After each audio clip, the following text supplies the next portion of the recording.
ভীষণ রকমের কড়া নিরাপত্তার মধ্যে দিল্লি স্থিত তার বাসভবনে আওয়ামী লীগের কয়েকজন নেতা মন্ত্রীর সঙ্গে আলোচনায় বসবেন শেখ হাসিনা। এরকম বৈঠক বা আলোচনা এই প্রথম করছেন তিনি।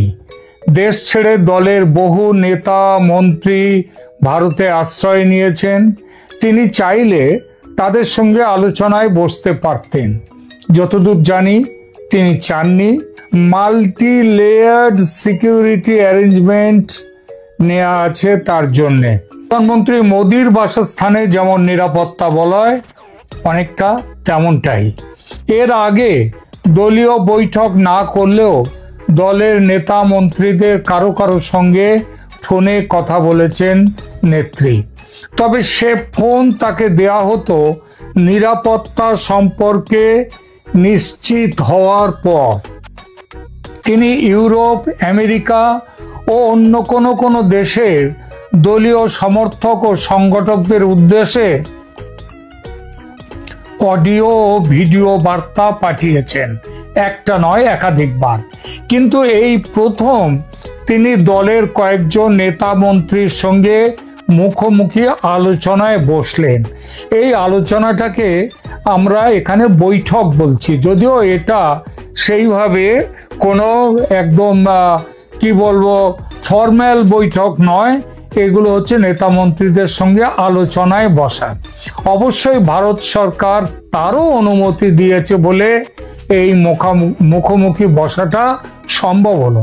যতদূর জানি তার দীর্ঘ এই 1 বছরের প্রবাসে একমাত্র প্রাক্তন স্বরাষ্ট্রমন্ত্রী আসাদুজ্জামান খান কামাল তার নেত্রীর সঙ্গে দেখা করতে পেরেছেন, তাও মাত্র একবারের জন্য। এবার সেখানে নেত্রী দেখা করবেন একসঙ্গে কয়েকজনের সঙ্গে। আপনারা হয়তো জানেন ভারত সরকার ওই অতিথি ভবনে যেখানে শেখ হাসিনা আছেন তার মধ্যে পুরো দস্তুর একটা অফিস করে দিয়েছে শেখ হাসিনার ব্যবহারের জন্য। স্টেনোগ্রাফার, টাইপিস্ট, রিসেপশনিস্ট সব আছে, যা যা লাগে সমস্ত কিছু। এরা সবাই ভারতের গোয়েন্দা বিভাগের বিশ্বাসী কর্মী।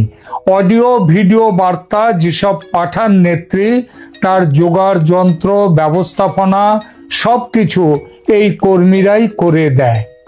আজ ঠিক কতজনের আসার ব্যাপারটা ভারত সরকার অ্যাপ্রুভ করেছে সে খবরটা পাকাপাকি পায়নি। খুবই গোপনীয়তায় ঢাকা যারা আসবেন তাদের পরিচয়।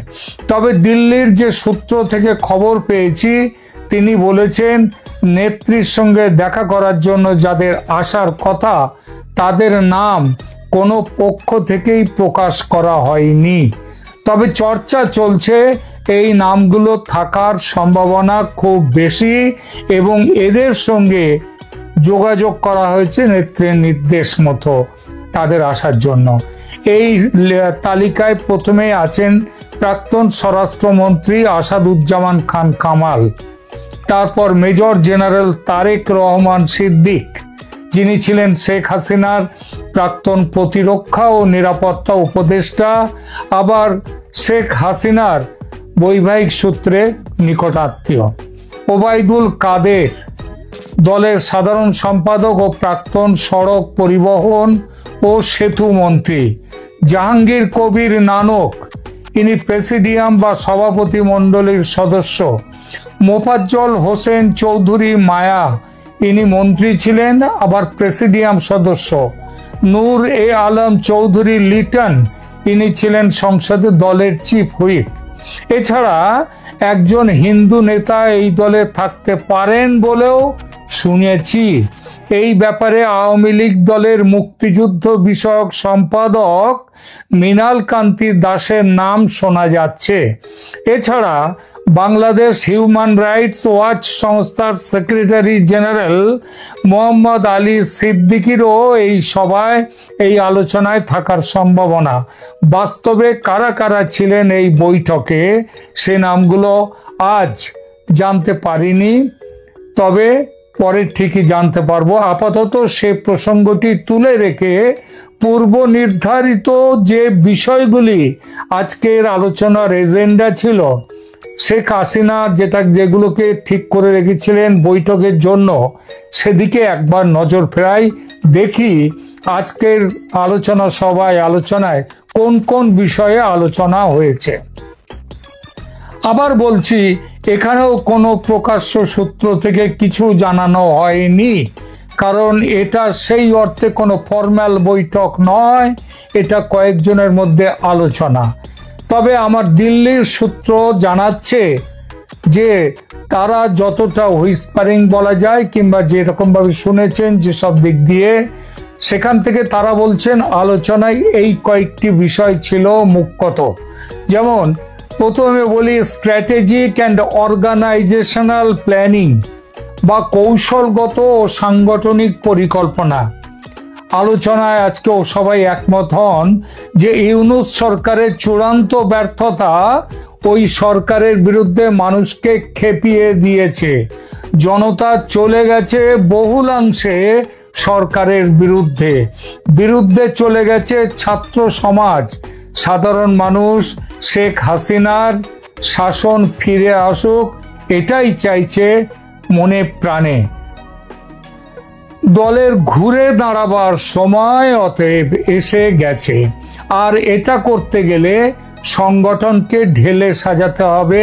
সেই ঢেলে সাজানোটা কিন্তু এই মুহূর্তে সম্ভব নয়, কারণ যে কোনো মুহূর্তে নির্বাচন আসতে পারে, নির্বাচনেরও খুব দেরি নেই। সুতরাং এই সময় ঢেলে সাজাবার সময় নয়, এখন সকলকে নিয়ে একসাথে চলতে হবে। কারোর বিরুদ্ধে কারোর অভিযোগ থাকলেও সেই অভিযোগগুলোকে খুব বেশি এখন সেগুলো শুনলে চলবে না, গুরুত্ব দিলে চলবে না। সুতরাং এই ব্যাপারে পরিকল্পনা করে এগোতে হবে। নেত্রী একটা 3 সদস্যের কমিটি তৈরি করে দিয়েছেন। তৃণমূল পর্যায়ের রিপোর্ট নিয়ে আগামী 2 সপ্তাহের মধ্যে এই কমিটি পরিকল্পনা চূড়ান্ত করে ফের নেত্রীর সঙ্গে বৈঠকে বসবে। দ্বিতীয় নম্বর হচ্ছে ইন্টারন্যাশনাল অ্যাডভোকেসি বা আন্তর্জাতিক সমর্থন আদায়। বিশ্বের বিভিন্ন দেশ ও আন্তর্জাতিক সংস্থার সঙ্গে যোগাযোগ করে ইউনূস সরকারের আসল চেহারা, যে চেহারাটা হলো ধর্মীয় জঙ্গিবাদকে তোষণ করা, সাধারণ মানুষের ওপর নিপীড়ন ও অত্যাচার, প্রতিবাদী মুখকে ডেভিল হান্টের তকমা দিয়ে আটকে দেয়া, আইন শৃঙ্খলার চরম দুরবস্থা, বিচার বিভাগকে দমন করে রাখা, সংবাদ মাধ্যমে টুটি চেপে ধরা, যেভাবে গোপালগঞ্জে গণহত্যা চালিয়েছে সেনাবাহিনী, সেই সব বিষয়গুলোকেও প্রচারে নিয়ে আসা এবং আন্তর্জাতিক মহলে সেই প্রচার তীব্রতর করে তোলা। তৃতীয় নম্বর আলোচনার বিষয় ছিল internal leadership and moral boosting বা অভ্যন্তরীণ নেতৃত্ব পুনর্গঠন ও কর্মী সমর্থকদের মনোবল বৃদ্ধি করা। বর্তমান পরিস্থিতিতে কিভাবে মনোবল বৃদ্ধি করা যায় সে বিষয়ে আলোচনা হয়েছে। ইন্টারনাল লিডারশিপ নিয়ে এই মুহূর্তে বড় কোনো হস্তক্ষেপ করা হবে না, কারণ তাতে ভালোর বদলে খারাপ হওয়ার সম্ভাবনাটা বেশি।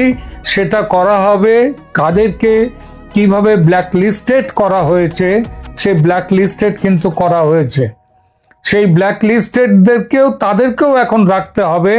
তারপর ভোটের পর যদি আওয়ামী লীগ জিতুক বা হারুক, যেখানটাই থাক, তখন সেই লিস্ট অনুযায়ী কাজ শুরু হবে, নতুন করে সব গঠিত হবে। এর পরের প্রশ্ন যে বিষয় নিয়ে আলোচনা হয়েছে সেটা হচ্ছে ডিপ্লোম্যাটিক মেসেজিং বা কূটনৈতিক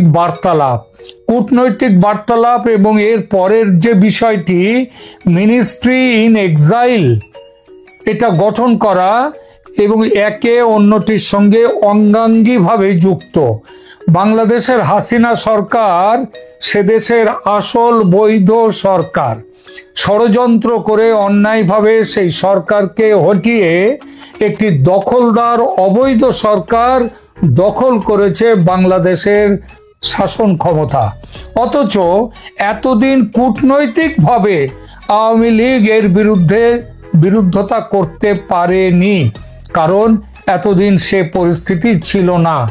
কিন্তু বর্তমানে ইউনূস সরকারের জনবিরোধী ও অত্যাচারী রূপ পুরোপুরি বেরিয়ে পড়ার ফলে এই সরকারের জনসমর্থন দ্রুত নিঃশেষ হয়ে যাচ্ছে। এখন তাই এই সরকারকে আক্রমণ করতে হবে ঘরে বাইরে, ইন্টারন্যাশনাল স্তরে, সর্বত্র। আর এটা করতে গেলে একটি মিনিস্ট্রি ইন এক্সাইল বা নির্বাসিত সরকার গঠন করা খুব কাজের হয়। পৃথিবীর বহু দেশেই এটা আছে, অনেকে করেছেন। এমনকি দেখুন, এই যে আমাদের ভারতে তিব্বত থেকে দলাই লামা এসেছিলেন, তিনিও কিন্তু ভারতে এসে তখন থেকে মিনিস্ট্রি ইন এক্সাইল তারও আছে। এখানে তিব্বতীদেরও একটি সরকার আছে। অনেকের হয়তো মনে আছে, শুধু তিব্বত কেন, ৭১-এর মুক্তিযুদ্ধের সময়ও ভারতে গঠিত হয়েছিল এরকম সরকার, স্বাধীন বাংলাদেশ সরকার। তাজউদ্দিন আহমেদ তার নেতৃত্বে। এবারও একই রকম পরিস্থিতি। সেবার মুজিবুর রহমানের নির্বাচিত সরকারকে দায়িত্ব দেয়নি পাকিস্তান, অন্যায়ভাবে তাকে সরিয়ে দিয়েছিল। এবার মুজিব কন্যার নির্বাচিত সরকারের বিরুদ্ধে ষড়যন্ত্র করে তাকে সরিয়ে দেওয়া হয়েছে। সেবারও স্বাধীন বাংলাদেশ সরকার গঠন হওয়ার পর তার পাশে দাঁড়িয়েছিল ভারত, সামরিক সাহায্য পর্যন্ত নিয়ে। এবারও ৭১-এর মতো শেখ হাসিনার নেতৃত্বে মিনিস্ট্রি ইন এক্সাইল তৈরি হলে সামরিক সাহায্য নিয়ে পাশে দাঁড়াবার কথা অবশ্যই ভাবতে হবে ভারতকে। হয়তো ভারত সেটা ভেবেও নিয়েছে, নইলে হঠাৎ করে শেখ হাসিনাকে, তার দলকে এই গত বুধবার সেখানে দিল্লিতে একটি প্রেস কনফারেন্স করার পারমিশনও দিয়েছিল ভারত সরকার। এবং তারপরে গতকাল যে শেখ হাসিনাকে দলীয় নেতা মন্ত্রীদের সাথে মিটিং করতে দিলেন, তার পেছনেও কিন্তু এইগুলো আছে, মনে রাখতে হবে, তার পেছনেও এটা আছে। বাংলাদেশের বর্তমান সমস্যার কোনো চটজলদি সমাধান নেই। চটজলদি সমাধান এর হয় না, আস্তে আস্তে একটু একটু করে এগোতে হবে। এতদিন ধরে সেই এগোনোটা সেভাবে ছিল না। যেমন ভারত সরকারও একদম খোলাখুলি কিছু ব্যবস্থা নিয়েছে অবশ্যই বাংলাদেশের বর্তমান অগণতান্ত্রিক সরকারের বিরুদ্ধে, কিন্তু আওয়ামী লীগ যেমন কোনো রকম ব্যবস্থা কোনো রকম ভাবে এগিয়ে ওঠেনি, তারা জেগে ওঠেনি, তেমনি ভারত সরকারও নির্ণায়ক কঠিন কোনো ব্যবস্থা নেয়নি বাংলাদেশের বিরুদ্ধে। বর্তমানে মনে হচ্ছে যে সেই ব্যবস্থা নেয়ার দিন এসে গেছে এবং ভারত এটাকে সেই সিদ্ধান্ত নিয়েও ফেলেছে। এখন দেখা যাক আগামী দিনগুলিতে কি হতে যায়, কি হতে চলেছে। কারণ এটা মনে রাখতে হবে, বিশ্ব রাজনীতিতে আজকাল কোনো দেশই বিচ্ছিন্ন নয়। সব দেশ সব দেশের সঙ্গে কোথাও না কোথাও এক সুতোয় জড়িয়ে আছে। সুতরাং এক জায়গায় যদি সুতোয় টান পড়ে, তাহলে অন্য দিকগুলো সুতো ছিঁড়ে যাওয়ার মতো হয়, অথবা সুতো সেখান থেকে আলগা হতে শুরু করে। এই যে ব্যাপারগুলো আমাদের মাথায় রাখতে হবে। তবু আশা করা যায় যে বাংলাদেশ এবার ইউনূস সরকারের বিরুদ্ধে বাংলাদেশে একটা ব্যাপক প্রতিরোধ তৈরি হবে এবং সেই প্রতিরোধ হবে আওয়ামী লীগের নেতৃত্বে এবং